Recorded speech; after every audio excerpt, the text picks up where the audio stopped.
Buon pomeriggio, inusuale ovviamente, ma buon pomeriggio, abbiamo cambiato orario, nuovo format per il punto, il sabato pomeriggio alle 14:30, dopo l'anteprima con le vignette di Totò che ci hanno così raccontato un po' quello che è successo nell'ultima parte del 2023, cosa succederà, insomma, di quello di cui si sta cominciando a dibattere nel 2024. Iniziamo adesso la nostra trasmissione, prima puntata di questa nuova stagione del 2024, abbiamo cambiato un po' anche il format iniziamo proprio con questa nuova impostazione la nostra trasmissione di oggi perché vi racconteremo delle storie all'inizio del punto. La storia che abbiamo scelto oggi è la storia di Guido Gianni, il gioielliere di Nicolosi, che nel 2008 ha subito una rapina da alcuni malviventi. Adesso poi spiegheremo anche chi c'era in questo comando. Questa storia che ci racconterà oggi la signora Mariangela Di Stefano, la moglie di Guido Gianni, che è qui in studio con noi. Intanto buonasera. Buonasera signora. Allora, in questo servizio curato da Simona Mazzone e da Fino alla Legge col montaggio di Massimo Ceraulo ripercorriamo la vicenda e poi l'intervista alla signora Mariangela Di Stefano.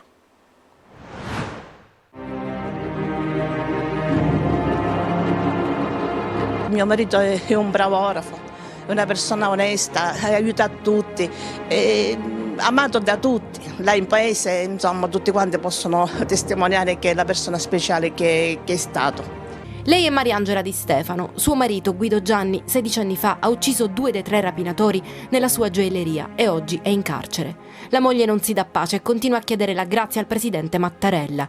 Mio marito non è un assassino, dice con la voce spezzata, senza più fiato nei polmoni. A terra avrei potuto esserci io. Potevo essere morta in quel momento, però uccisa da persone estranee che sono venute a casa nostra a disturbarci, a distruggerci la vita. Questa storia comincia a Nicolosi, comune in provincia di Catania, alle pendici dell'Etna. È il 18 febbraio del 2008 quando 3 rapinatori entrano nella gioielleria di Guido Gianni, nella centrale via Etnea. Dentro il negozio la moglie assieme ad un cliente, mentre il signor Guido si trova nel retrobottega. D'improvviso la donna viene minacciata con una pistola al petto, poi risultata a salve e senza il tappo rosso.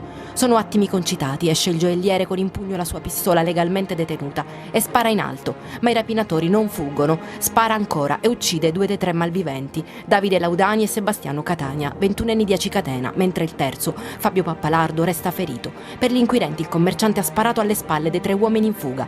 Oggi sta scontando la sua pena in carcere perché l'11 dicembre 2019 la Corte d'Assise ha condannato il gioielliere per duplice omicidio e tentato omicidio a 13 anni di reclusione, ridotti in appello a 12 anni e 4 mesi. Il 28 maggio 2022 la Cassazione conferma la condanna. No, non è un assassino perché non ha sparato mai alle spalle di nessuno, perché non è che si è alzato una mattina, diciamo, quando vado a ammazzare le persone, sono venute quelle da noi, ma che gliel'ha detto? Potevano starsene a casa loro. Qui tutti ricordano questa vicenda. Se ne è parlato per tanto tempo a Nicolosi dicendo che non era corretto, insomma, però alla fine ora non se ne parla più, so che sono chiusi, non stanno lavorando e non so dire altro. Loro erano delle persone bravissime, niente da dire, disponibili con tutti, sempre pronte a poter dire qualcosa, a poter fare qualcosa di buono se serviva. Sì, certo che mi ricordo questa storia. Poi abito a 10 metri dalla gioielleria, è stato un 15 anni fa. Bravi, lui, sua moglie, ci vedevamo tutti i giorni. Niente, è una vita distrutta secondo me. Mi ricordo benissimo di Gianni Guido, un lavoratore incredibile, un artigiano eccellente. Io sono stato suo cliente, addirittura ha fatto pure le mie fedi nuziali.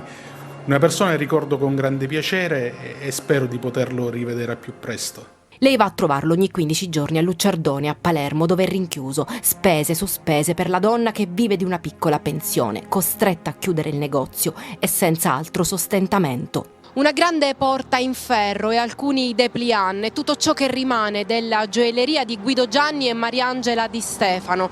È stata chiusa, troppi soldi, troppi debiti per pagare gli avvocati. Mariangela è molto preoccupata per la salute del marito, ha chiesto la grazia insieme al sindaco di Gravina di Catania, comune dove risiedono, e ad alcune associazioni, ma le è stata negata. Adesso spera in un incontro con il presidente Mattarella.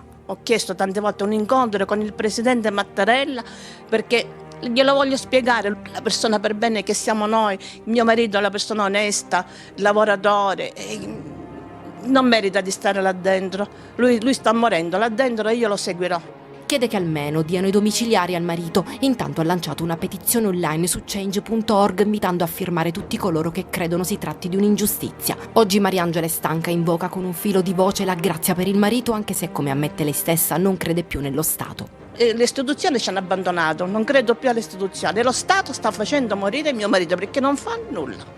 Io ho scritto a Giorgia Meloni, ho scritto a Nordio, al ministro Nordio, ho cercato di contattare anche il presidente della regione, ho scritto alla Camera, al Senato, nessuno mi risponde. Guido Gianni è in carcere da 1 anno e mezzo perché da quel febbraio del 2008 per 8 anni tutto è rimasto fermo e poi all'improvviso il processo è andato avanti, si chiede la gioielliera. Dopo 8 anni hanno dato questa accusa infamante di duplice omicidio volontario, un processo che è durato 5 anni.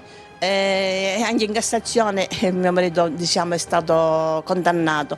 Ora io dico, hanno fatto un copia e incolla in questi processi perché praticamente tutte le stesse parole, quindi non è che ognuno ha fatto qualcosa di particolare, di diverso, no.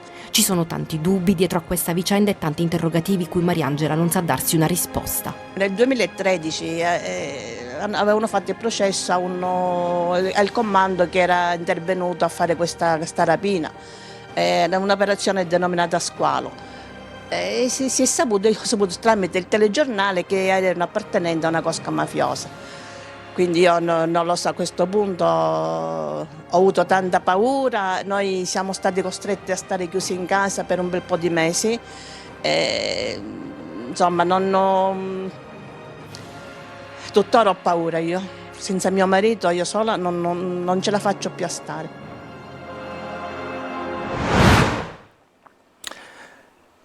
Allora, ripartiamo dalla fine di questo servizio. Siamo stati a casa sua, signora Di Stefano, abbiamo visto insomma tutti i suoi ritagli, tutte le sue fotografie che raccontano una vita che non c'è più, no? Una normalità che non c'è più. Lei ha detto alla fine di questo servizio: io ho paura. Di che cosa ha paura? Ho paura di tutto il sistema, non sono protetta da nessuno, essendo che manca mio marito, manca tutta la mia vita, quindi ho paura di stare sola. Allora, ripercorriamo questa vicenda che per alcuni ha diciamo, delle interpretazioni quantomeno controverse, per altri ovviamente è una vicenda che si è già definita nei 3 gradi di giudizio. La Cassazione ha confermato le condanne per suo marito. La ripercorriamo con le sue parole, perché lei quel giorno del 2008 era lì, era in gioielleria. Esatto, ero lì. È successo tutto, non so stabilire i tempi perché giustamente per me è stato un lungo tempo, quindi non è che... Allora mio marito ha sparato dei colpi in aria di avvertimento per farli andare via. Cioè sono entrati dei rapinatori, quanti sì, erano? 3, poi si scoprì che erano 6 esatto. perché 3 aspettavano 3 fuori. 3 erano fuori, esattamente. 3 aspettavano sì, fuori, quindi un vero e proprio comando per rapinare la vostra gioielleria esatto. a Nicolosi, che avevamo Appena visto. sono prima di entrare ho detto ferma se no ti ammazzo. Parlavano solo di ammazzarci, non è che dicevano come le altre volte che avevano tentato le rapine, ferma una rapina, mani in alto, assolutissimamente. Questo già io da subito ho capito che non era la solita rapina. Quindi siamo stati minacciati. Quando mio marito ha sparato questi colpi in aria, loro sono diventati più violenti, mi hanno trascinata per i capelli, mi hanno sbattuta a terra, puntandomi la pistola al petto, ho preso una botta in testa. Con il calcio della pistola, il calcio no? della pistola, esatto. Le carte di queste... Sì, mi hanno spaccato la testa. Sono finita al pronto soccorso, hanno minacciato anche un cliente. Io potevo essere morta. Ora io dico, cioè, mio marito perché mi ha difeso il cliente, ha difeso la sua stessa vita, mio marito si trova in prigione. A che pro? Non lo so. Una cosa io voglio precisare, perché non ha sparato alle spalle di nessuno, tutto è accaduto all'interno della mia gioielleria, è uno spazio molto ristretto, eravamo in 6 persone, 3 loro e 3 noi, insomma 6 persone. Questo quindi diciamo è quello che poi hanno no, ci sono state delle dichiarazioni che tutti hanno affermato che mio marito non è uscito fuori a sparare a nessuno.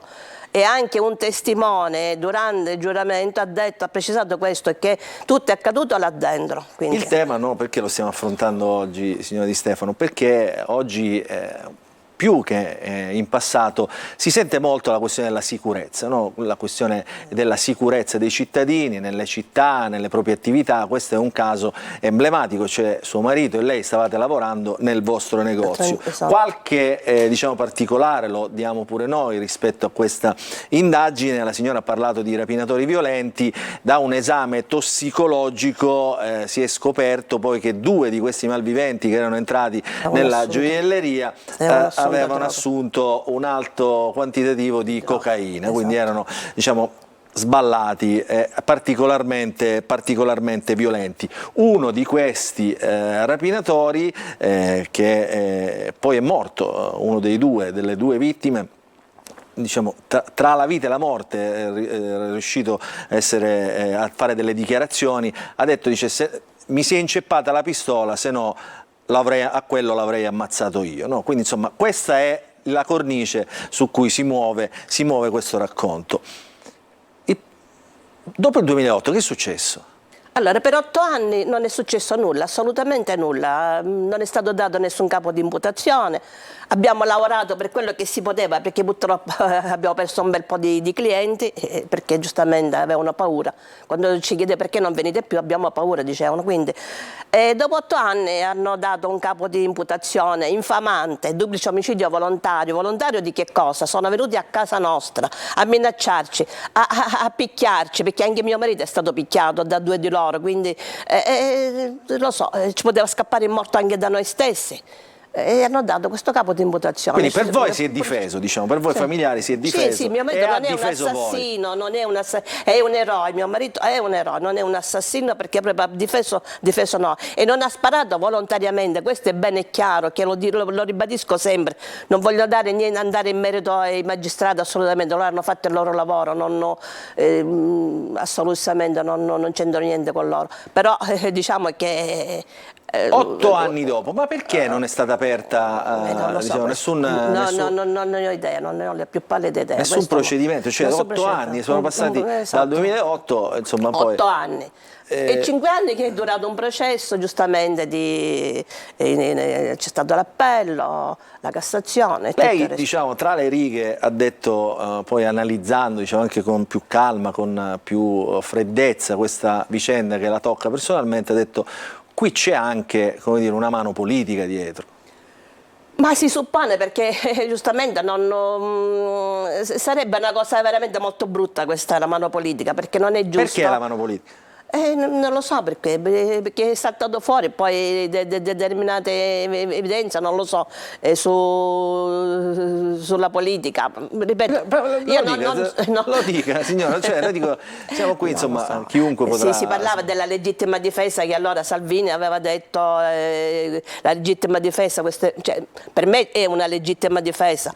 Quindi diciamo la questione della legittima difesa era diventato argomento diciamo, di propaganda politica, in qualche modo, quindi di una parte della politica italiana. Certo, è curioso che è brutto pensare una cosa di questa della politica, mettere una persona in croce così, rovinare, perché non è che hanno arrestato solo mio marito, anche a me, tutta la mia famiglia, quindi non è che è brutto pensare una cosa di questa. Quindi 8 anni, diciamo, dall'inizio del processo, sì. Altri 5, la sentenza è stata firmata, la prima sentenza di condanna dal Tribunale di Catania, dal giudice Iolanda Apostolico, che poi qualche mese fa è tornata uscita questa qua, io non avevo neanche quindi capito. Per questo lei, diciamo, in qualche modo, diciamo, somma queste cose. Ora dico, io qua nessuno vuole fare polemica, dicevo nel racconto e nella premessa, dicevo una vicenda contorta anche nel racconto. Lei però non ha perso le speranze, no signora? No, assolutamente, perché io continuo a lottare, ripeto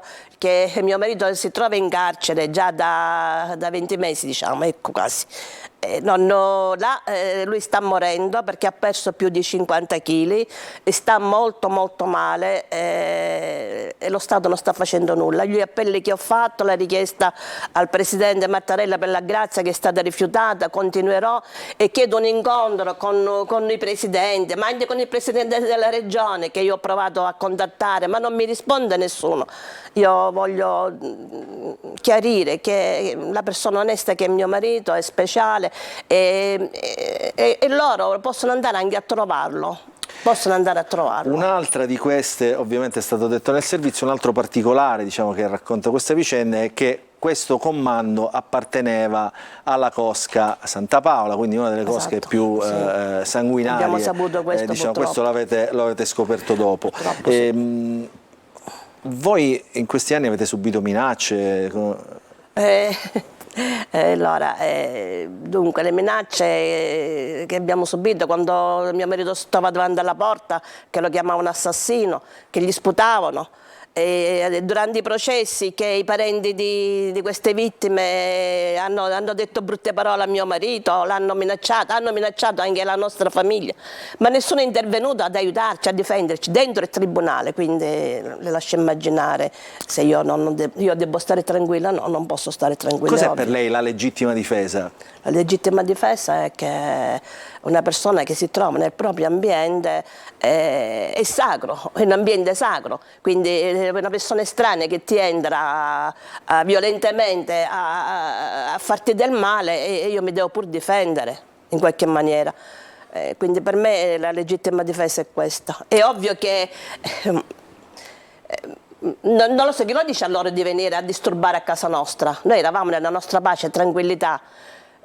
Tutte le volte che erano successe delle rapine, delle cose erano finite bene, perché mio marito subito li accontentava, dava dei soldi, un gioiello, qualcosa, in modo di farli andare via. Però questa volta è stata proprio violenta. Loro non so che cosa volevano, perché parlavano sempre di ammazzarci. Ammazziamoli, ammazziamoli. Quindi non so che cosa volevano fare. È difficile da immaginare e da chiarire, ecco. Allora, come capite, mi rivolgo ai nostri telespettatori, questa vicenda ha ancora qualche contorno, diciamo, così da chiarire, ma il tema ovviamente è un tema certamente di grande attualità. Allora io ringrazio la signora Mariangela Di Stefano per la sua testimonianza. Grazie. Io solo una cosa. No, infatti stavo per lanciato, chiederle che cos'era questo. Questo qua praticamente è una petizione, abbiamo lanciato sulla Change.org per le firme, la raccolta firme. Io prego anzi di continuare a firmare, ringrazio tutti quelli che hanno firmato finora. Siamo quasi 90.000 firme, no? Sì, queste persone credono a mio marito, io li ringrazio di cuore a tutti quanti. Allora, grazie alla Grazie signora Mariangela Di Stefano, noi ci fermiamo, una breve pausa, poi dibatteremo questo ed altri temi che riguardano la sicurezza, sempre qui al Punto.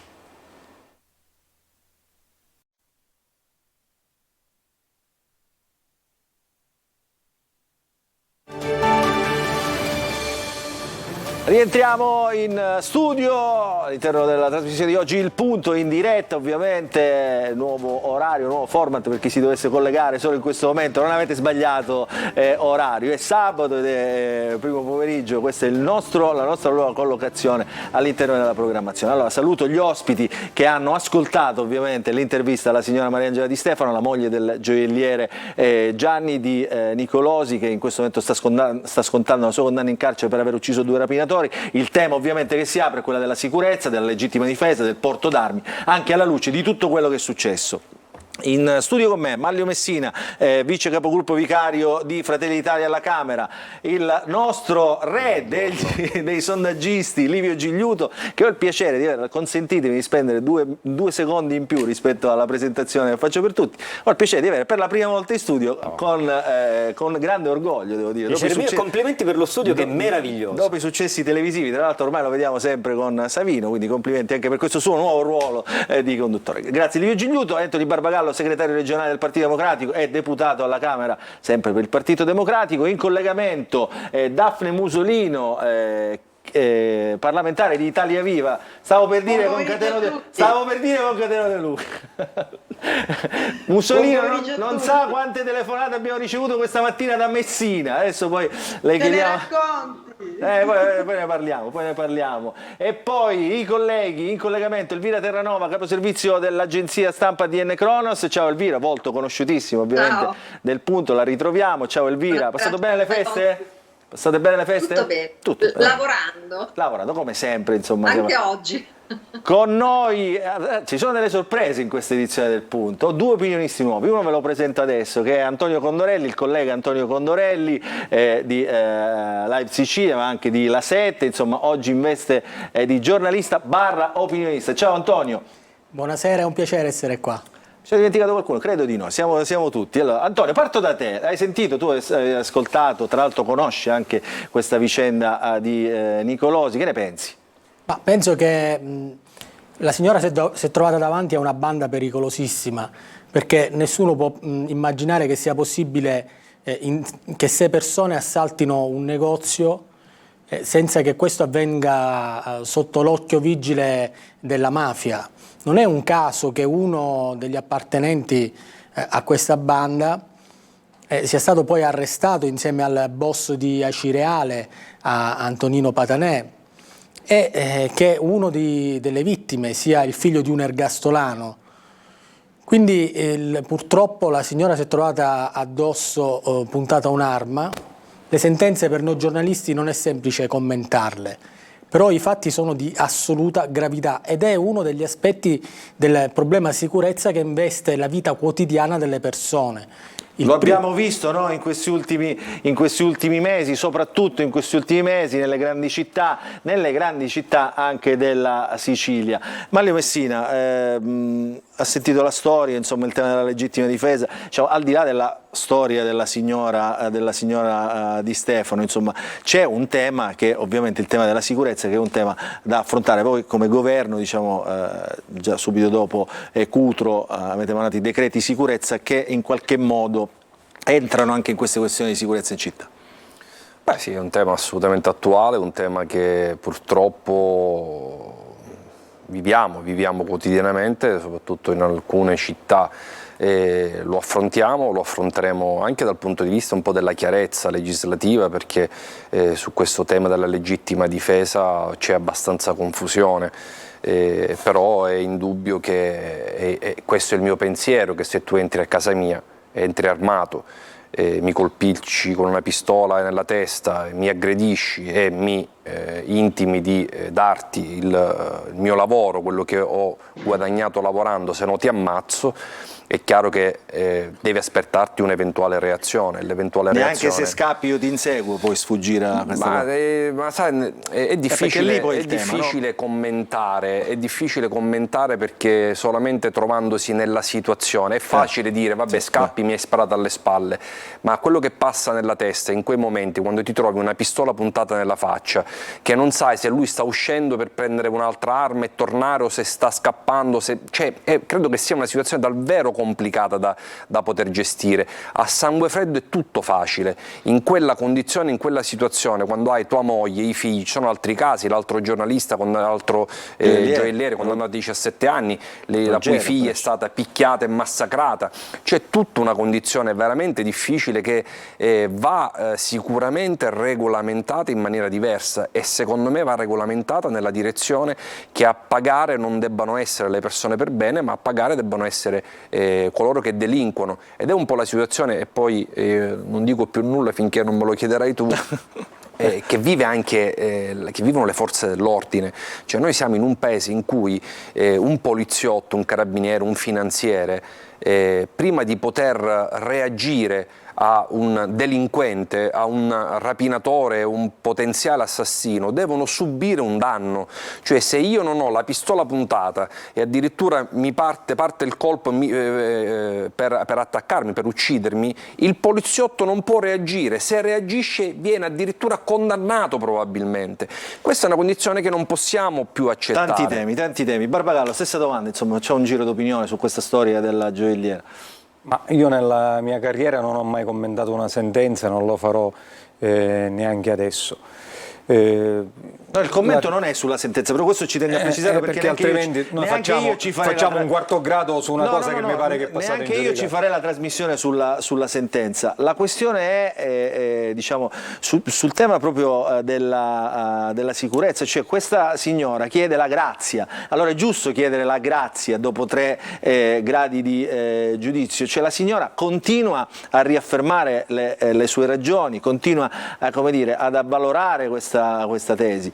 Allora, e le persone, 90.000 firme non sono poche, no, ma infatti intanto credono a questa. Io non conosco c'è un movimento d'opinione su questo modo di capire di percepire la legittima difesa, no?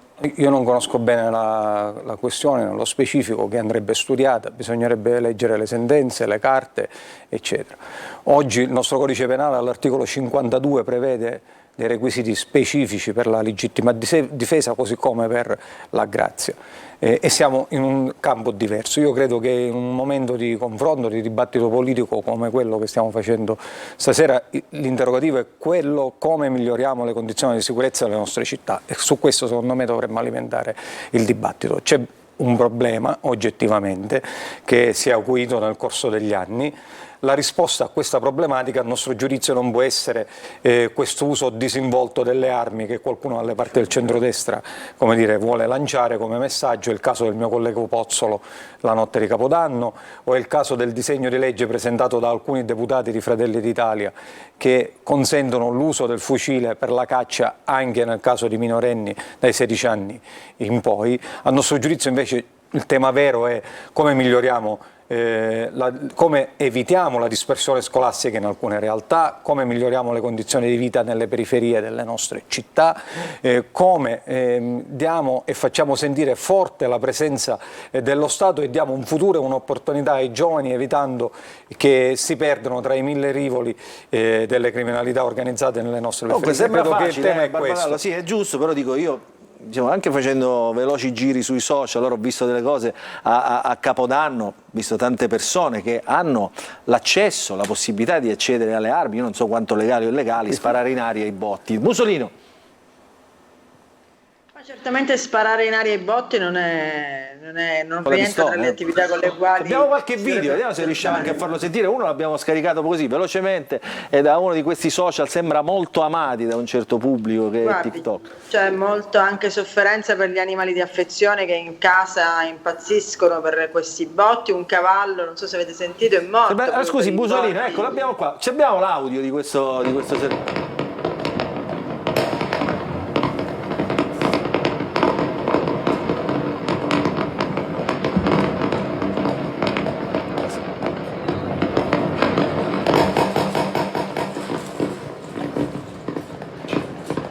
Guardi, cosa dirle? Sentito, no? Quelli non erano colpi di pistola, proprio netti. È un modo di festeggiare, certo. Allora, i botti ovviamente sono una cosa. A Napoli una donna ha perso la vita. I colpi di pistola sono ovviamente gesti folli di no, ma gente non commentiamo il singolo, no? Il singolo caso, è proprio la questione della sicurezza, no? Cioè, se uno va in giro armato, la sicurezza è una questione che riguarda tutta l'Italia, chiaramente. Nel sud, ma come viene affrontata dal governo? È quello che ci dovremmo chiedere, perché noi abbiamo avuto un decreto Caivano che ha introdotto una sorta di misura straordinaria territorialmente orientata su quell'area, dando anche il senso che ci sia una Caivano e tutto il resto non ci interessa, e poi delle misure specifiche con abbassamento della soglia dell'imputabilità, divieto di avere un cellulare, controlli sulla dispersione scolastica, ma in fondo a Caivano il governo ha dato le risorse per assumere 16 vigili. Se noi pensiamo che con 16 vigili Caivano risolve i suoi problemi, è chiaro che non riusciremo mai. Allora forse è un approccio diverso quello che si deve fare su questi temi. Intanto un'indagine sui motivi di questo disagio e di questa criminalità, e poi certamente anche una legislazione diversa e anche più puntuale e precisa, e soprattutto non incoraggiare la visione del cittadino sceriffo. Adesso queste cose ve le faccio raccontare da Gigliuto, che ha tanto materiale. Elvira, e poi c'è tanto da discutere. Sì, guarda, io per quanto riguarda... Elvira vive a Palermo, ha vissuto anche quella storia là della sparatoria, diciamo alle 3 di notte.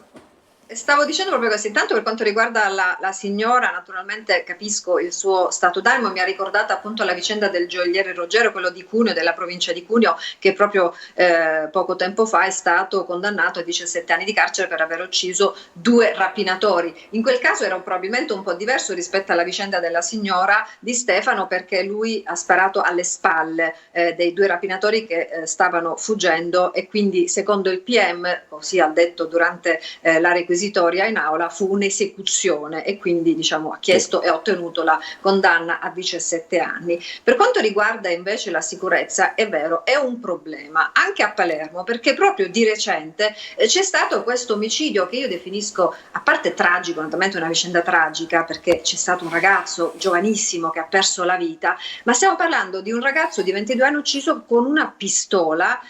C'è in carcere un ragazzino, un 17enne, che è stato accusato di aver ucciso questo ragazzo, si chiamava Lino Celesia, la vittima, e il fratello che invece è maggiorenne, 22 anni, che è stato anche lui fermato. A quanto pare sembra che sia stato il minorenne ad uccidere, però insomma anche lì ci sono ancora delle indagini. Tanto anche là, Elvira, no? Con una pistola comprata a Ballarosi è scoperto. Esatto, quello che viene da chiedersi è cosa ci facevano o il 17enne o il 22enne, comunque dei ragazzini con una pistola in tasca per andare in discoteca, ma non solo, proprio pochi giorni prima, 10 giorni prima circa, sempre nella stessa zona, perché non stiamo parlando della periferia di Palermo, quale può essere lo Zen, Brancaccio, Sperone, eccetera. No, stiamo parlando del centro di Palermo, la cosiddetta Movida, la Palermo Bene, come vogliamo chiamarla. Ecco, proprio lì, tra via Pasquale Calvi, via Mazzizzo, tutta quella zona. Qualche giorno prima c'era stato un altro fatto simile, per fortuna senza feriti o morti, ma anche in quel caso un ragazzo ha sparato per aria. Tra l'altro appunto c'era stato anche un video che ha ripreso questa follia. E dunque anche lì cosa ci fa un giovane, un uomo, una ragazza con una pistola in tasca per andare a divertirsi? Ed è evidentemente un problema serio, quindi quello della sicurezza. Allora, Gigliuto, adesso cerchiamo di capire come gli italiani percepiscono questa questione della sicurezza. Guardate che numeri che ha portato. Prego, no, a lei la linea. Grazie, la premessa è dovuta. La premessa è: noi abbiamo chiesto agli italiani quanto si sentono al sicuro nella città in cui vivono. Domanda semplice e diciamo poco equivocabile. E devo dire, la grandissima maggioranza degli italiani, qui lo vediamo, siamo oltre l'80%, si dicono: ma io mi sento abbastanza al sicuro dove vivo. Attenzione, perché ho detto una parola, la parola è abbastanza, perché vedete due verdi, c'è un verde scuro, il verde scuro è io mi sento molto al sicuro. Ad averlo detto è solo il 15% degli italiani, ad aver detto abbastanza è la stragrande maggioranza degli italiani, che evidentemente dicono: bah, dalla mattina alla sera più o meno mi sento al sicuro, ogni tanto magari un po' meno. Questo livello di sicurezza è più o meno trasversale in tutto il paese, significa che al nord ci si sente al sicuro un po' come al sud. Un po' come al sud, non del tutto, perché vedete lì a destra c'è quel sud e isole. È un po' meno, è 3 punti meno rispetto a quello che registriamo nelle altre aree del paese. Perché? Perché evidentemente in quest'area del paese ci si sente lievemente però meno. 81 diciamo è sempre un livello molto importante. Sul tema della legittima difesa e su tutti i temi legati alla sicurezza, però in realtà conta tantissimo la contingenza, cioè l'attualità. Certo. Se facessi questa domanda subito dopo un momento di cronaca che preoccupa, spaventa molto gli italiani, probabilmente avrei dei dati molto diversi. Faccio un esempio: ho fatto un sondaggio nel 2019, si parlava molto di legittima difesa, c'erano dei fatti di cronaca naturalmente che avevano spinto l'attenzione su questo tema, e in quell'occasione i 2/3 degli italiani, era il 62% degli italiani, era a favore di un'estensione della legittima difesa, sostanzialmente applicandone i criteri sempre, ovviamente con delle logiche di proporzionalità tra offesa e difesa. Però questa cosa significa, come dicevo prima, che sulla sicurezza tanto dipende dal momento. Ci sono momenti di grande paura e questo naturalmente incide sulla risposta delle persone. Allora, quali sono le preoccupazioni che hanno gli italiani in questo momento? Allora, in questo momento, ma lo vediamo, perché già siamo in campagna elettorale. Chi ho accanto, chi ho collegato, diciamo, è già fanno i caminetti là, stanno ha già scaldato i motori, sta già scaldando i motori, giustamente, perché poi le elezioni sono una cosa bella e seria. Però ovviamente ci sono dei temi, che sono i temi cui gli italiani fanno più attenzione. C'è la sicurezza, naturalmente c'è anche la sicurezza, è un tema di cui si parla, è un tema centrale, però in questo momento l'opinione pubblica è tormentata dal tema economico e dal tema dell'aumento dei costi, dell'inflazione. Per fortuna il secondo semestre dell'anno è stato un percorso inflattivo in lieve calo, però l'inflazione c'è e lo vediamo. Perché gli italiani in maggioranza, quando gli chiediamo che cosa ti fa paura, ti dicono due cose: l'aumento dei prezzi di beni di consumo, significa la spesa, il carrello che pesa di più anche a livello economico, e l'aumento delle bollette. Queste sono le preoccupazioni degli italiani.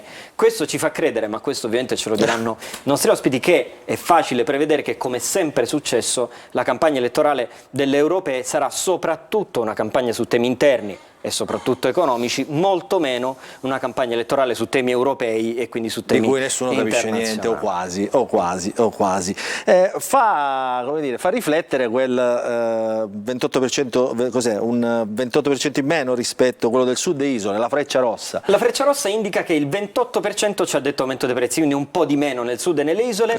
Nel sud e nelle isole crescono alcune preoccupazioni, crescono di pochissimo e sono distanze marginali. Il paese ha gli stessi problemi a Bolzano e ad Agrigento, però qualche differenza c'è. Un po' meno preoccupazione per i prezzi dei beni di largo consumo al sud Italia. Va detto che insomma io vivo un po' più città, Roma, Milano, Catania, alcune cose qui probabilmente è vero che costano un po' meno, non tantissimo, però un impatto c'è, mentre qui c'è una maggiore preoccupazione sul carburante, che spesso è un po' una sentinella della crescita dei prezzi, e anche sul tema dell'immigrazione, che è una distanza veramente marginale, però preoccupa lievemente meno al sud che al nord. Mussolino, Barbagallo, Messina, e dico ai colleghi Elvira Terranova e Antonio Condorelli, se vogliono intervenire possono farlo facendo le domande ai nostri ospiti. Mi ha colpito, posso dire una cosa, Prego. Luca? Non so se ci hai fatto caso, mi ha colpito quel 5%, quindi numero bassissimo, di preoccupazione sugli immigrati, mentre in passato questo numero era un po' più alto, dipende quindi evidentemente. Anche questo ribalto subito. Ci sono delle ondate, esatto, no? Che sono in cui sembra anche quasi lì che la sia contingenza, il problema no? più grande in assoluto, mentre adesso è arrivato appena al 5%. Vi invito a fare un giochino, lo potete fare anche voi a casa. Se andate su uno strumento online che si chiama Google Trends, è una cosa gratuita che si può utilizzare e consultare liberamente, se andate lì e cercate una parola chiave, ad esempio la parola immigrazione o migranti o sbarchi, troverete che la gente lo cerca molto di più in alcune fasi dell'anno e in alcuni anni rispetto ad altri anni. Questo è sentinella del fatto che l'opinione pubblica su alcuni temi si preoccupa di più in alcuni momenti, ma è naturale, insomma, è dettato anche dalla contingenza. Qualche anno fa una campagna elettorale europea sarebbe stata tutta sull'immigrazione, ora farla non pagherebbe in senso elettorale, poi è giusto parlare di tutto, ma non pagherebbe in termini elettorali perché in questo momento gli italiani in grandissima parte non hanno quella preoccupazione, ma ne hanno un'altra, abbiamo detto, è quella economica. Economica, bollette e poi queste guerre che in qualche modo, secondo gli italiani, poi incidono sulla crescita dei prezzi al consumo. Musolino, dicevo, Barbagallo e poi Mario Messina. Ma il dato che ci viene restituito dalle indagini, insomma, condotte da Gigliuto, è un dato che ci conferma che c'è un orientamento dell'opinione pubblica che si sposta su alcuni temi. Per esempio i siciliani si interessano meno, si preoccupano un po' meno dell'aumento dei prezzi del consumo, ma si preoccupano di più dei carburanti. Questo ripropone evidentemente in termini pratici quello che è il tema dell'insularità, perché è delle grandi, diciamo, diseconomie siciliane che produce e raffina la benzina e poi paga un prezzo anche più alto del resto d'Italia. Quindi in fondo è una fotografia in termini numerici di quella che è una diseguaglianza territoriale che poi si traduce nelle difficoltà che hanno i siciliani anche di approvvigionarsi di carburante, e su quella puntano effettivamente la loro attenzione perché è un tema molto facile da sentire. Poi forse la nostra economia è un po' più povera, quindi l'aumento dei prezzi al consumo lo percepiamo meno come un problema nella misura in cui già siamo abituati a fare i conti con una certa povertà diffusa, ma il carburante, dove non possiamo incidere, non possiamo risparmiare più di tanto, invece richiama la nostra attenzione. Sull'immigrazione, che ci sia un leggero calo di interesse da parte dei siciliani, forse è denotato anche, causato anche dal fatto che siamo stanchi. Siamo stanchi perché c'è un governo che aveva detto che avrebbe bloccato gli sbarchi, abbiamo invece l'aumento assoluto maggiore di sempre, col 50% in più rispetto al passato, e quindi forse anche il siciliano riesce un po' in qualche modo a impattare questo tema con le sue capacità, insomma con quella che è la nostra cultura dell'accoglienza e della capacità di non farci ottenebrare dall'ostracismo, dal rifiuto verso lo straniero. Mentre, per rispondere al commento che aveva fatto Elvira Terranova, che si chiede come mai due ragazzi di 20 anni, di poco più di 20 anni, poco meno, poco più, si reghino in discoteca con una pistola, sarebbe ancora più bello sapere perché un onorevole si reghi a un veglione tra amici con una pistola e addirittura poi insomma questa pistola circoli tra gli ospiti ferendo uno degli stessi. Quindi c'è un tema che è quello della sicurezza, che non è soltanto la sicurezza sulle strade, è la percezione della sicurezza.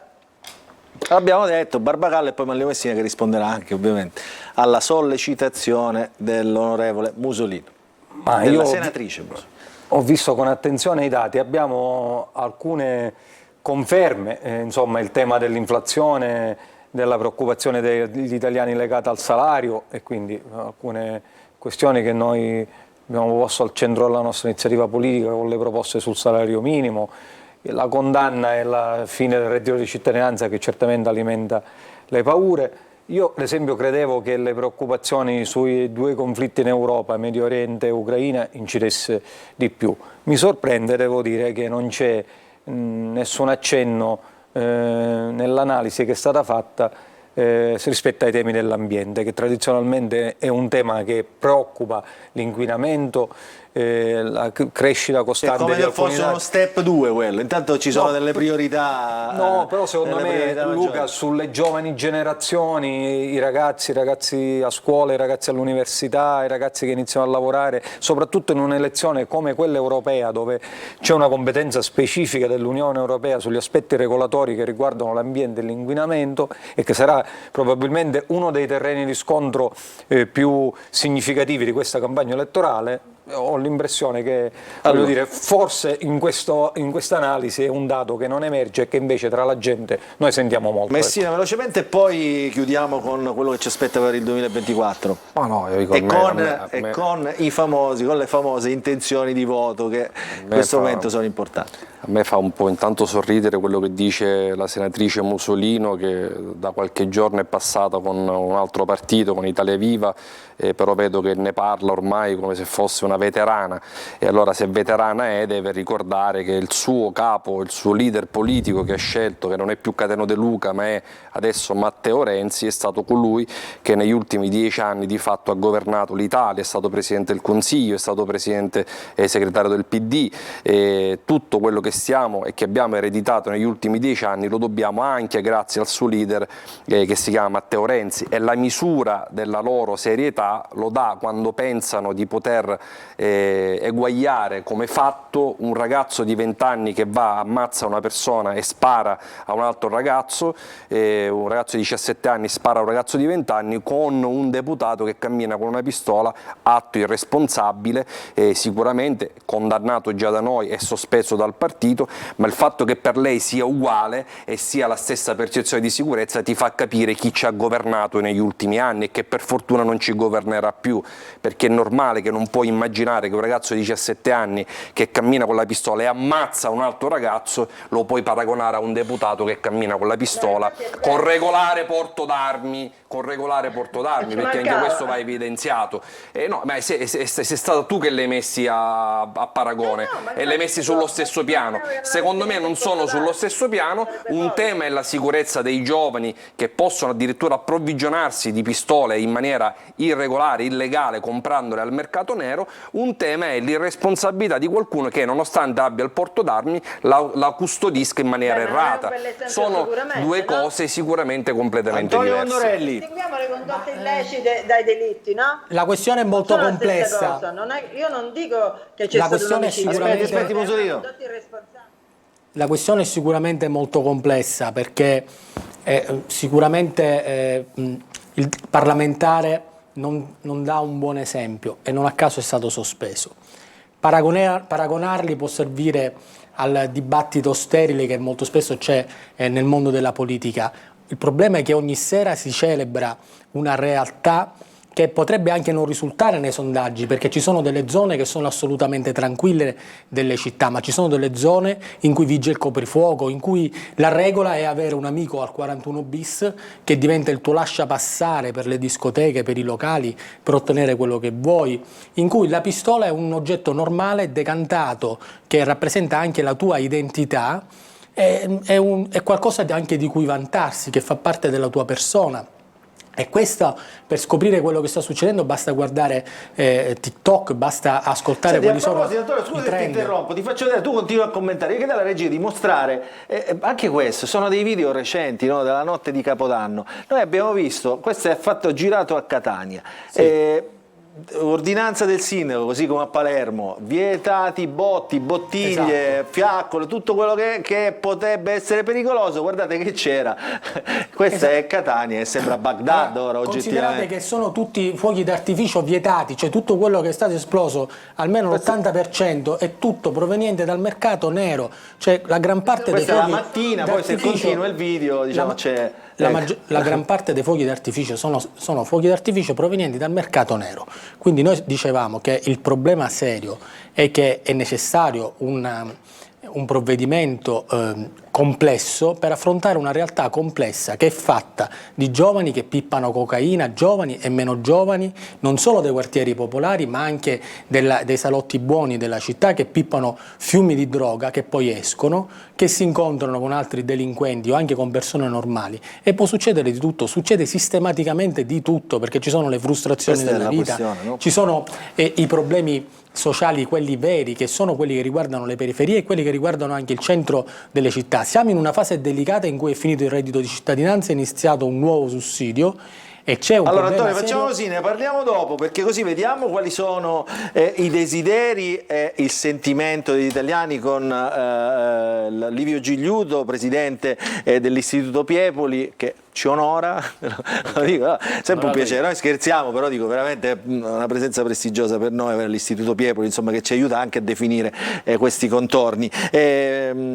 Gigliuto, desideri del 2024, sentimento, cioè l'approccio, no? Anche diciamo mentale verso questo 2024 e poi intenzione di voto, anche perché poi ho un obbligo pubblicitario e dobbiamo fermarci. I desideri sono lo specchio di quello che abbiamo detto prima, quindi naturalmente gli italiani sperano cose anche di larghissimo profilo, sperano che finisca la guerra in Israele, per carità, sperano che finisca la guerra in Ucraina, sperano anche, questo lo consegno all'onorevole Messina, sperano anche che il governo sia stabile, questo lo dice il 17% degli italiani. È bello che al sud non gliene frega molto, no?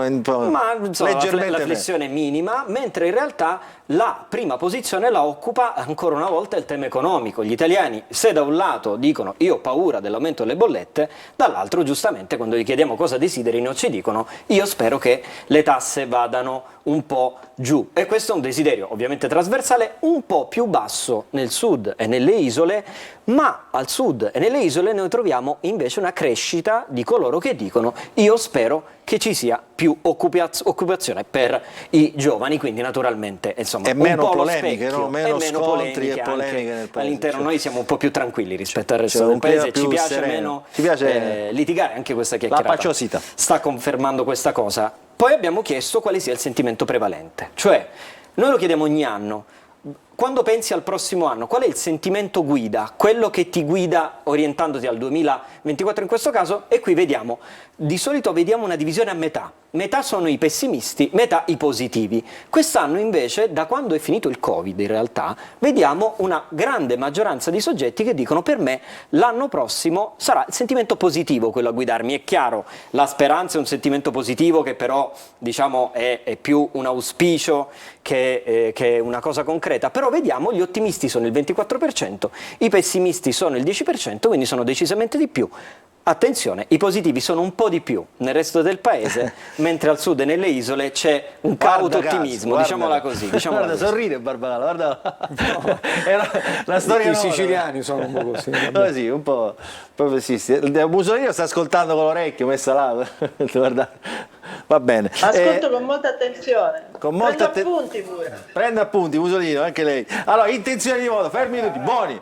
Guarda, quello si è messo là, Messina si è messo già comodo perché sa, doveva apparare. È più sulle spine Non si può mai Barbagallo che stare vorrebbe comodi capire quando si dove parla. naviga questo PD. Allora, intenzione di voto, prego Gigliuto. In realtà hanno entrambi... Questo è importante, attenzione, faccio una piccola premessa, perché il voto diciamo, sul trend nazionale per le europee è fondamentale. Assolutamente sì, e possiamo dirlo, in realtà il 2023 è passato senza scossoni da un punto di vista elettorale. Tutta questa premessa, il primo sondaggio, Tutta infatti lei ha questa- creato un hype, un'attesa straordinaria, in realtà non è successo, no, non è esattamente così. Effettivamente sono stati dei cambiamenti, li diciamo molto rapidamente, sono di tre tipi. Il primo è la testa della classifica, che è, diciamolo saldamente in mano a Fratelli d'Italia, la prima posizione, se continua così, per le europee è abbastanza assegnata, vediamo quasi al 30% Fratelli d'Italia, tra l'altro è più rispetto a quanto ha raccolto il giorno delle elezioni politiche, quindi ha guadagnato consenso rispetto al giorno delle elezioni politiche, tra l'altro non generando un flusso dagli altri partiti del centrodestra, cioè non ha tolto molti voti alla Lega e a Forza Italia, così lo vedete, anche a noi moderati naturalmente, che fa parte di quella compagine, di quella coalizione. Il Partito Democratico sembra stabile, in realtà non è esattamente così, è un racconto non reale, perché il Partito Democratico dopo le politiche, in cui ha preso il 19,5 effettivamente, ha avuto un calo importante, ha perso quasi 5 punti percentuali, arrivando dalle nostre rilevazioni, ma un po' tutti, al 14,5. Diciamo, ha recuperato. L'effetto Schlein c'è stato, solo che una volta recuperato quell'elettorato che si era allontanato, si è un po' arenata questa crescita e adesso siamo allo stallo. Qui c'è il tema della seconda posizione, perché lo vedete, il Movimento 5 Stelle invece continua a crescere, la seconda posizione è effettivamente una contesa fra i due partiti principali all'opposizione, sono distanti davvero un'incollatura, e poi c'è l'ultimo tema, il famoso 4%. Questo 4% ha alcuni protagonisti che possono raggiungerlo. Io direi che Italia Viva e Azione sono due partiti che possono farcela, ovviamente è una partita del tutto aperta, perché come vedete ballano tra il 3,5 e il 4%. E poi insomma, negli ultimi 6 mesi queste oscillazioni si percepiscono di più. Allora, grazie a Livio Gigliuto, presidente dell'Istituto Piepoli, per tutti questi numeri che ci ha dato, grazie, e ovviamente lo invitiamo. Passiamo dal presidente dell'Istituto Piepoli al conduttore TV, adesso ripartite, no? Con Nicola Savino. Domani, tutte le sere, anzi dopodomani, lunedì. Lunedì, tutte le sere lunedì ricominciamo. Grazie Livio Gigliuto, presidente dell'Istituto Piepoli, voi restate tutti qui perché subito dopo la pubblicità vi presento altra nostra nuova opinionista di questa stagione, dopo la pubblicità.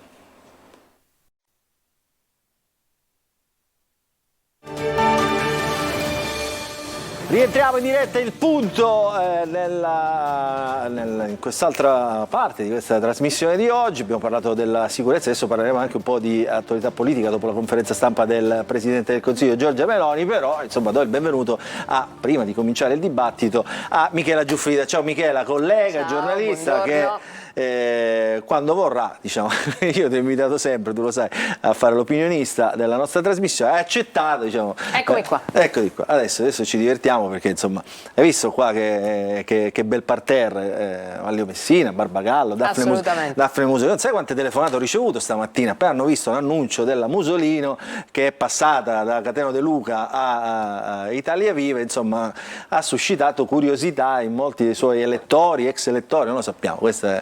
Quindi glielo chiediamo, cosa dicevano queste telefonate da Messina? Che dicevano? Da Messina chiedeva come viene, che deve dire, che deve fare, che fa, che dice. Quindi vediamo. Ma erano da più parti, quindi non avevano un unico. C'è una domanda gettonatissima per la Musolino. Prego, e io vedi, cercavo di tirarla fuori a tutti. Vai, avanti. Prego Antonio. La domanda gettonatissima per la senatrice Musolino è come è passata dall'abbraccio con Cateno De Luca all'abbraccio con Totò Cuffaro. Ecco, io pensavo. Questa è la Quindi domanda. passiamo completamente da un punto a un altro. Sì, infatti, ma però la risposta la deve dare lei, perché la domanda è questa. L'abbraccio con Totò Cuffaro è un abbraccio, intanto sicuramente un abbraccio umano, perché ci lega un rapporto umano che si è instaurato, insomma, negli ultimi mesi di veramente reciproco rispetto e di affettuosità. La parte politica poi non è un abbraccio politico, sia chiaro. L'abbraccio c'è stato perché chiaramente ho fatto gli onori di casa, mi ha fatto piacere riceverlo e poi presentarlo alla cittadinanza. Ma la parte dell'abbraccio politico mi piace, non vi darò nessuno scoop, mi spiace, le cose non la invito più. Adesso. Non c'è nessun abbraccio politico, noi proseguiamo, io sono con Italia Viva, la Democrazia Cristiana sta facendo un percorso, sta crescendo sul territorio, e poi ci sarà tutto il tempo perché nelle valutazioni per le europee si facciano percorsi, eventualmente anche condividendo qualcosa, ma non c'è da parte mia un abbraccio in questo senso con Totò Cuffaro. Senta, però ce lo può dire che è successo con De Luca, no? Ecco, bisogna chiarire questo retroscena, non è da poco. Cioè l'ha inventata lui in qualche modo? Perché le reazioni sono state così forti da davvero, penso, scoraggiare chiunque voglia fare un pensiero in tal senso, dal coltivare questa strada della libertà. C'è stata una maturazione di pensiero da parte mia, c'è stata evidentemente una presa d'atto che determinate cose non andavano bene, e sicuramente anche da parte sua c'è stato un appesantimento nel linguaggio, nel dire determinate cose, nell'affrontare anche i temi politici e anche in quella che è la strategia che non ho condiviso più, perché l'ho detto dall'inizio e continuo a ripeterlo, siamo partiti, vedo che Maglio ridacchia, non si convince, vuole dire qualcosa. No. Ma insomma, siamo partiti Cos'è, perché ride? che lo siamo detto e siamo finiti che un giorno mi sono accomunata ai leghisti, con i quali io, per carità, rispetto le idee di tutti, ma non posso davvero pensare di definirmi più leghista dei leghisti. Io non credo che la Sicilia abbia bisogno di movimenti separatisti, indipendentisti, io penso che la Sicilia abbia bisogno di persone che vogliono lavorare con buon senso e soprattutto comprendendo che da soli, con questo isolazionismo che vuole arroccarsi dicendo che noi siamo bravi, tutti gli altri fanno schifo, non si va da nessuna parte e credo che i fatti me ne daranno assolutamente conferma. Diciamo che questa motivazione lei l'aveva già esposta e illustrata all'indomani del suo, ce lo lasci dire, clamoroso passaggio, ma c'è chi dice, anzi l'ha detto proprio De Luca in questo suo linguaggio, l'ha detto lei, abbastanza pesante, ma non è una novità, che invece in ballo ci fosse tutt'altra trattativa, questioni di numeri, direbbe Battisti. Ma ancora non abbiamo capito che cosa voglia dire, cioè poi alla fine questo scambio, questa compravendita, come l'ha definita Luca, insieme a tante espressioni gravissime per le quali ne risponderanno le sedi competenti, ancora non si è potuto capire. L'ha denunciato? Esatto. Ah, l'ha denunciato? Certo. Questa è una notizia. Questa è una notizia perché non era ancora uscita. Aspetta, io vorrei dire una cosa. Prima Maglio Messina mi ha rimproverato, mi ha detto non puoi accomunare quello che fa non ho il diritto di rimproverare nessuno, ho espresso... Mi hai richiamato bonariamente, non c'è nessuna per me livore nelle discussioni che facciamo, anzi poi con Maglio ci mettiamo spesso in aeroporto, sul volo, quindi ci mancherebbe. E io ho detto c'è una questione di responsabilità, chi più ha un ruolo pubblico importante più è chiamato a dare l'esempio. Allora in questo caso io potevo anche soprassedere, me ne potevo anche infischiare, ma c'è una questione che per me è una questione di rispetto per tutte le donne. E davvero gli epiteti di cui sono stata fatta vittima e oggetto sono indecenti, sono diffamatori, sono indecenti. E allora proprio perché io ho un ruolo nazionale, sono una politica nazionale, io sono scesa in campo perché io difendo quello che è il diritto al rispetto di tutti e in particolar modo delle donne, perché a nessun uomo è stato detto mai che per aver cambiato un partito è diventato una politica, va bene? Soltanto una donna. C'è stato un coro unanime di condanna da parte di tutto il mondo politico. Io ringrazio tutti i colleghi che hanno fatto i comunicati, ma non c'è stato né un ripensamento, né un ravvedimento, neanche una chiesta di scuse soltanto a titolo formale, anche solo per dire le ho chieste, anche se non penso a quello che dico. C'è stato anzi al contrario per 4 giorni una campagna mediatica nei miei confronti che davvero mi ha lasciato annichilita nel prendere atto di quella che poteva essere la violenza mediatica dei social media. Per una volta ho capito finalmente che cosa significa essere oggetto di una campagna di violenza mediatica. E allora a questo punto, proprio per le responsabilità che ricopro, io ritengo che fosse necessario agire e ho agito. Si candiderà alle europee Mussolino? Aspetta che lo voglio chiedere, vabbè, andiamo un passo alla volta, perché io racconto anche ai telespettatori quello che non si vede, no? Allora c'era Elvira Terranova che è rimasta tutto il tempo a guardare ovviamente lo schermo perché sta attenta ovviamente al dibattito e poi ha detto io ho denunciato De Luca, si è abbassato la testa di Elvira Terranova e ha cominciato a scrivere perché tra un po' aspettiamoci il lancio. Un'altra cosa però, ho notato che l'onorevole Messina, mentre la senatrice Musolino parlava, sorrideva, quindi gli voglio chiedere perché sorrideva? No, sorridevo nella prima parte e non nella seconda perché condivido quello che dice Daphne sull'aspetto della violenza mediatica. Io sono uno che ha espresso solidarietà perché sono parole che ovviamente sono inaccettabili nei confronti di nessuno, pur nel rispetto anche delle posizioni che io non condivido. Io sono uno che è stato 35 anni dalla stessa parte, non ha mai cambiato partito, non condivido chi cambia partito, ma rispetto le posizioni altrui e certamente non utilizzo certi aggettivi se non rispetto quella posizione. La cosa che mi faceva sorridere ma anche qui lo dico bonariamente a Daphne, è che voglio dire, non scopriamo che Cateno De Luca negli ultimi 6 mesi o nell'ultimo anno ha utilizzato epiteti anche peggiori nei confronti di tanti altri, di tante altre persone, anche quando voglio dire magari Daphne non faceva parte di quel movimento. Dico, io sono felice, attenzione, non è che perché non ritengo che Cateno De Luca, con cui ho anche un ottimo rapporto, rappresenti il mio modo di fare politica, ma lui ha il suo, ognuno, anche qui bisogna rispettare le posizioni di ognuno di noi, però è un modo di fare politica che a me non piace assolutamente, perché uno che definisce politica nei confronti di una donna è uno che secondo me non deve fare politica, non può fare politica, e questo è un tema. Poi ribadisco, lo scopriamo oggi Cateno, per cui la sorpresa anche di questo atteggiamento che ho avuto nei confronti, nel caso specifico di Daphne, per me non è stata una sorpresa, è stata anzi una conferma di quello che è il modo di fare politica del soggetto in questione. Allora, io vi faccio sentire adesso un passaggio della conferenza stampa che doveva essere di fine anno, ma è stata di inizio anno, della Presidente del Consiglio Giorgia Meloni, perché in alcuni passaggi, diciamo quelli più politici, ha parlato di attacchi, ricatti, insomma, visto che abbiamo qui il vice capogruppo vicario alla Camera di Fratelli d'Italia, cercheremo di capire anche e di interpretare queste parole che sono rimaste un po' così nel non detto, nel limbo. Sentiamo l'intervento del Presidente del Consiglio.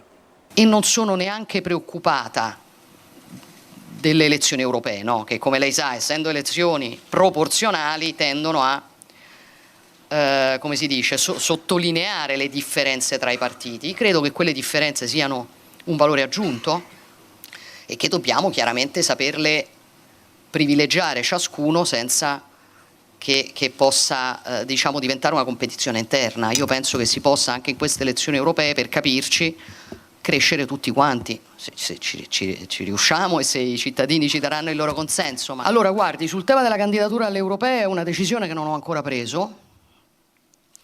Come lei sa, io sono, diciamo, persona per la quale niente conta di più che sapere di avere il consenso dei cittadini, per cui tutte le volte che io ho avuto l'occasione di misurarmi col consenso dei cittadini, l'ho fatto. E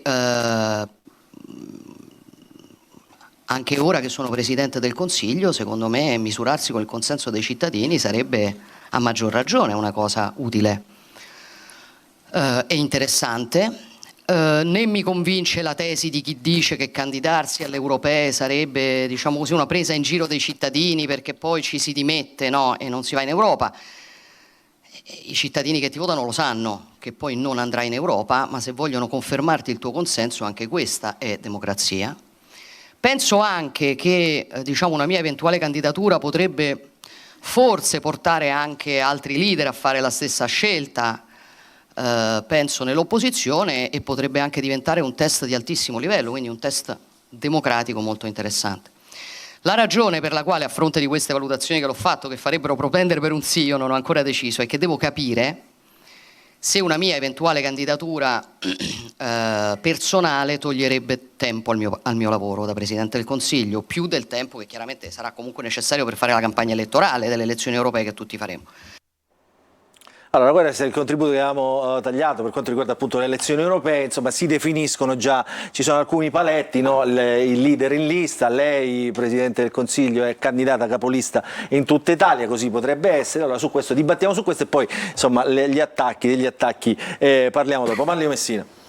No, guarda, io sono uno di quelli già, che... le liste avete i nomi già? No, ancora no, si sta lavorando troppo presto. No, si sta cominciando, già se ne è discusso, ma si lavorerà da qui a breve per definirli in maniera più dettagliata. Poi sulla vicenda Giorgia Meloni candidata, io sono uno di quelli che vorrebbe Giorgia sempre candidata, perché per me scrivere il nome Meloni, Giorgia Meloni, è sempre un grande onore, quindi io lo farei la candiderei a prescindere, però ancora una volta lei dimostra grande responsabilità e la sua scelta dipenderà, ed è vero, perché per chi la conosce anche bene come me sa che davvero lei peserà questa candidatura sull'approccio che avrà nel suo lavoro, nel suo impegno da Presidente del Consiglio, che per adesso e spero anche in futuro è prioritario rispetto a tutto il resto. Però lei ha spiegato insomma, che anche questa è democrazia, perché comunque pur facendo un voto d'opinione, pur sapendo che anche quello che venisse eletta diciamo, così sarà, non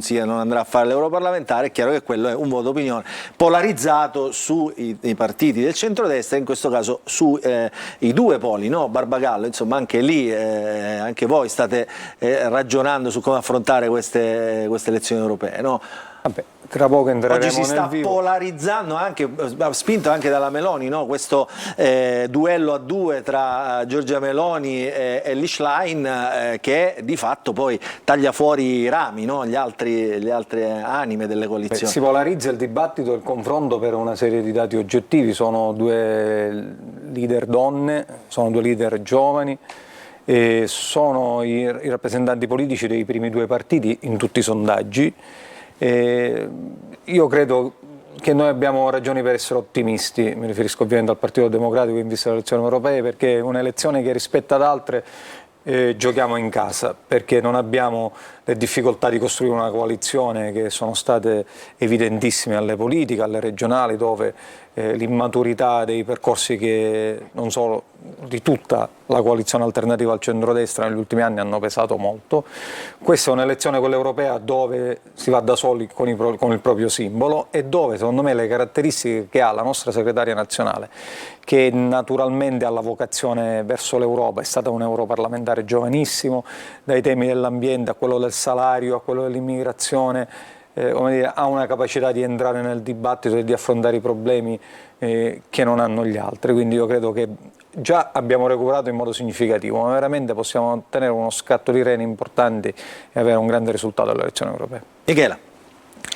È una bella sfida, perché ovviamente la posta in gioco è altissima, proprio per quello che diceva l'onorevole Barbagallo, si va da soli, il sistema è proporzionale, ma bisogna fare attenzione da entrambi i lati.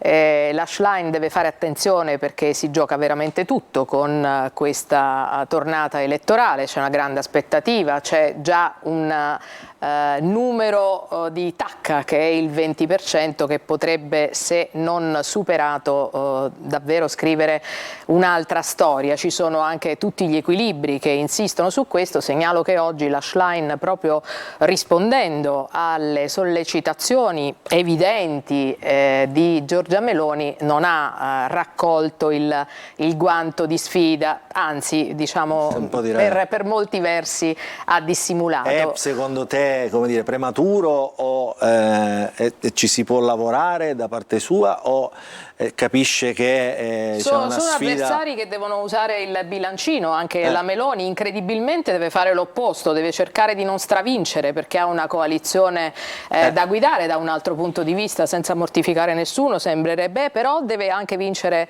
una contesa tutta interna, mai sempre sopita e mai risolta, che è quella con Salvini, dove diciamo gli alti e bassi sono evidenti. La conferenza è stata, si vede, preparata con cura e ha lanciato guanti di sfida un po' a tutti. Innanzitutto incoronando la propria avversaria, come diceva l'onorevole Barbagallo, sono due donne, si è scelta la Schlein per il confronto televisivo e non Conte. Ha detto anche un'altra cosa, no? Ha detto, dice, noi comunque, dice, con gli alleati, quindi non li ha messi di lato, no? Ci andiamo sempre tutti d'accordo, ci riusciamo, anche se litighiamo, ha sottolineato questo aspetto, poi riusciamo a sederci e a risolvere, il non detto è così come non fanno gli altri, le questioni al nostro interno. Io sono certa comunque che si candiderà la Meloni, ma anche per come l'ha detto si intravede, si capisce che si candiderà. La Musolino si candiderà? No,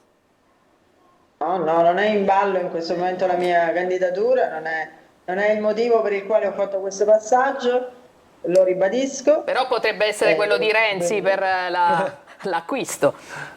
No, assolutamente, non è questo stato il motivo è stato semplicemente un sentire che c'era un posto dove io mi sentivo a casa e quello in cui ero invece non era più casa mia, per una evoluzione o involuzione di un messaggio politico che non riconoscevo più come mio. Elvira, sulle elezioni, no, però prima devo salutare, scusa Elvira, siccome deve scappare Manlio Messina, non so se è una domanda per lui, allora gliela fai subito e così risponde anche a te. Però, no, io volevo chiedere soltanto, ho fatto una piccola ricerca sui risultati delle europee del 2019, no? E vedendo le proiezioni, naturalmente si parla di proiezioni o comunque quantomeno è un sondaggio, quindi va preso con le pinze, però comunque è abbastanza indicativo. Mi stupisce, o comunque veramente fa riflettere questo cambio totale, no? dei risultati rispetto a 5 anni fa, perché Fratelli d'Italia ebbe appunto il 6,4, la Lega 34,3, mentre l'unico che rimane sullo stesso punto è circa il Movimento 5 Stelle con il 17. Quindi volevo chiedere a Manlio Messina, che in questi 5 anni davvero è successo di tutto, insomma, siete cresciuti in maniera esponenziale, insomma, adesso che cosa vi aspettate da queste europee? No, guardi, io le dico che abbiamo avuto più difficoltà a raggiungere il 6% alle europee che poi il 30% di questi giorni, perché il 6% è stato frutto di 7-8 anni di lavoro intenso molto molto duro ed eravamo sempre nella fase tra il 4 e il 6%, quella appunto percentuale che se non si supera rimani sempre un piccolo partito e sei destinato a scomparire, ma se lo superi poi sei destinato probabilmente a fare quello che ha fatto Fratelli d'Italia negli ultimi anni. Quindi a me stupisce positivamente ovviamente più ed è costato molto di più in termini di sacrifici raggiungere quel 6% del 2019 che appunto i dati delle ultime giornate. Questo ha significato di quanto è vero che il termometro poi politico cambia molto repentinamente, però dietro quel 6% e dietro questo 30% non c'è un cambio umorale del nostro elettorato, ma c'è una presa di coscienza di un lavoro fatto giorno dopo giorno sul territorio, giorno dopo giorno dal nostro leader, un atteggiamento di coerenza, un atteggiamento come quello di non essere entrati nel governo Draghi, l'unico partito che di fatto non è entrato al governo Draghi, che ci ha consentito di essere ancora una volta riconosciuti come probabilmente l'unica forza politica coerente che dice una cosa e la fa. E senta Messina, io volevo chiedere una cosa, ma a chi si riferiva Meloni quando diceva che c'è qualcuno che tenta di ricattarla, che si è fatto così prima e che qualcuno cerca di continuare a fare così? Guardi, non so a chi si riferisce, dovreste chiederlo a lei, sicuramente lei è là dentro, quello che posso dirvi è che i corridoi, sì. C'è sempre un tentativo di farci, come dire... ma chi? Le lobby, i gruppi di potere, gli altri politici? Un po' di tutto, c'è le imprese, ma anche l'editoria stessa, nel tentativo di farci equiparare o farci galleggiare, diciamo così, su alcune prospettive e su alcuni atteggiamenti che hanno contraddistinto la Repubblica Italiana. Uno di questi è proprio quello là del non considerare per noi prioritario il dato elettorale, ma considerare per noi il dato lavorativo, cioè quanto dobbiamo lavorare e che dobbiamo lavorare per risolvere i problemi dell'Italia. Se avessimo come primo obiettivo il dato elettorale, le statistiche e i sondaggi, Giorgia Meloni oggi sarebbe candidata, perché è indubbio che Giorgia Meloni candidata fa prendere 3-4 punti almeno in più percentuale. Il fatto che non lo sia ancora candidata fa capire quanto per noi le priorità siano diverse e nessuno ci fa cambiare rotta e nessuno ci farà cambiare rotta sotto questo aspetto. Per noi la priorità è lavorare per l'Italia, a costo anche di perdere punti percentuali, perché era più facile anche in campagna elettorale dire vabbè, il reddito di cittadinanza, no Michela?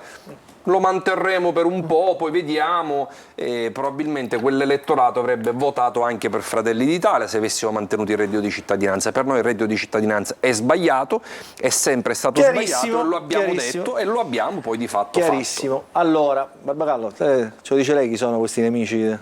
Ma a me non è piaciuto... Schlein oggi ha detto mente. A me non è piaciuta la conferenza stampa della Premier, non è piaciuta perché secondo me in una conferenza stampa una conferenza stampa di bilancio di fine anno per lanciare il nuovo anno, la Premier avrebbe dovuto fare il bilancio di quella che è stata l'attività del governo.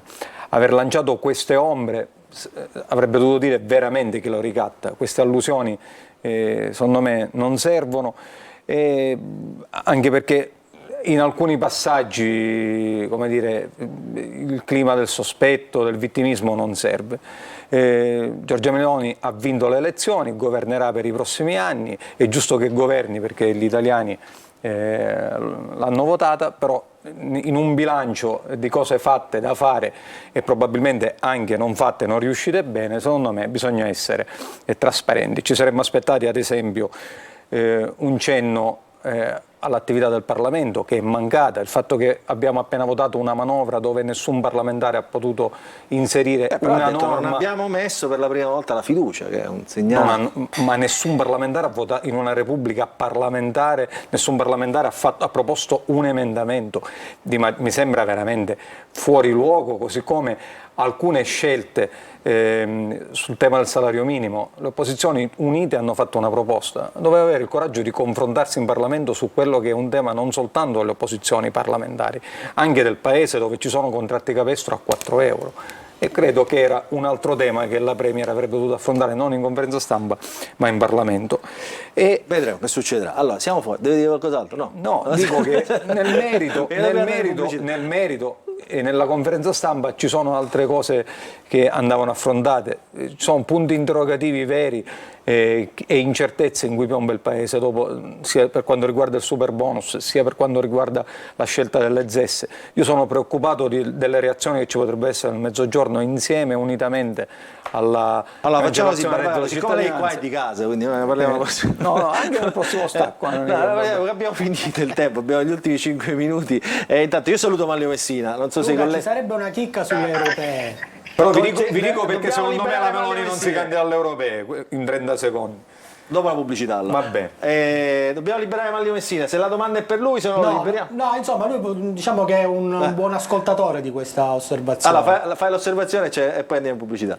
Ma le europee saranno certamente un banco di prova importante per il centrodestra, se non addirittura una patata bollente, soprattutto qua in Sicilia, perché il tema di quello che sarà il reale peso, per esempio, di Forza Italia nella prima elezione senza Silvio Berlusconi, in una terra governata da Renato Schifani, che è contemporaneamente presidente della regione ma anche assessore aggiunto, ha dimostrato anche di essere in grado di guidare e di prendere decisioni importanti al posto anche di assessori di Fratelli d'Italia, scambiandoli anche nel tema delle nomine. È un presidente che ha un'impronta molto forte nel rapporto con gli alleati, e queste elezioni europee, con l'ipotesi dell'election day, ricordiamoci che ci saranno in Italia migliaia di comuni che vanno a voto, c'è l'incognita sulle provinciali. Guardate, sta iniziando una stagione stupenda, divertentissima anche per noi giornalisti. Per questo abbiamo cominciato la trasmissione, se no ci stava bollente delle europee. E quindi Manlio Messina fa bene a ridersela, però secondo me qualcuno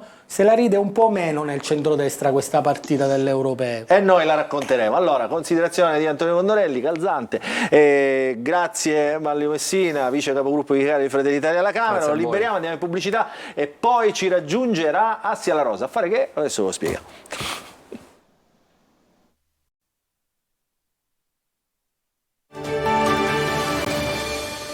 Rientriamo in diretta nell'ultima parte del punto di oggi, la prima puntata della nuova stagione 2024, e do il benvenuto alla collega Assia La Rosa. Ciao Assia. Buonasera. Allora, spieghiamo cosa succede. Intanto sono rimasti tutti, così glielo raccontiamo anche a loro. È rimasta Michela Giuffrida, Anthony Barbagallo, Daphne Musolino collegata da Messina, Elvira Terranova collegata da Palermo, Antonio Condorelli è qui con noi in studio. Insomma, un bel parterre anche questa sera, anzi questo pomeriggio, per raccontare la buona notizia. Abbiamo deciso che in questa stagione del punto non vogliamo solo raccontare delle notizie, insomma, drammatiche, tragiche, l'attualità che ci mette di fronte a fatti oggettivamente difficili, anche svolte da raccontare, e poi le questioni della politica che come dire, girano sempre attorno alle questioni di natura di alleanze, rapporti, eccetera. Abbiamo voluto raccontare delle buone notizie che riguardano delle micro storie, no Assia?